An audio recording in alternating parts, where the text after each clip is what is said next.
ડભોઈ નગરપાલિકાની બેદરકારીથી સુરજ ફળિયામાં પાણી પીવાના પાણીમાં ગટરના પાણી ભરતા રહીશોમાં રોષ। ડભોઈ નગરપાલિકા દ્વારા હાલમાં વિકાસના કાર્યો હેઠળ નવી પાઇપલાઇન નાખવાની કામગીરી ચાલી રહી છે, પરંતુ આ કામગીરી સ્થાનિકો માટે આશીર્વાદને બદલે આફત બની હોય તેમ લાગી રહ્યું છે। વિભાગ હાઈસ્કૂલથી તળાવપુરા સુધી નવી લાઇન નાખતી વખતે સુરજ ફળિયા પાસે ચાલુ લાઇન ડેમેજ થતાં સમગ્ર વિસ્તારમાં જળબંબાકારની સ્થિતિ સર્જાઈ હતી। ઘટનાનું સ્થળ સુરજ ફળિયા વિભાગ હાઈસ્કૂલની પાસે ડભોઈ। નવી પાઇપલાઇનના ખોદકામ દરમિયાન જૂની કાર્યરત લાઇન ડેમેજ થવી। અસર: સવારે જ્યારે નગરપાલિકા દ્વારા પાણી છોડવામાં આવ્યું ત્યારે લીકેજને કારણે લાખો લીટર પાણીનો વેડફાટ થયો હતો। આખું વિસ્તાર જાણે તળાવમાં ફેરવાઈ ગયું હોય તેવી પરિસ્થિતિ ઊભી થઈ હતી।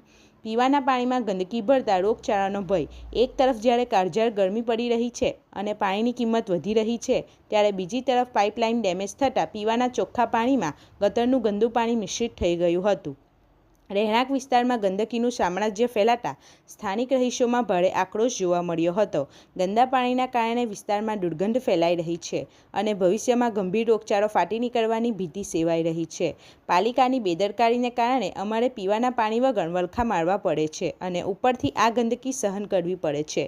તંત્ર વહેલી તકે આનું નિરાકરણ લાવે તેવી અમારી માંગ છે।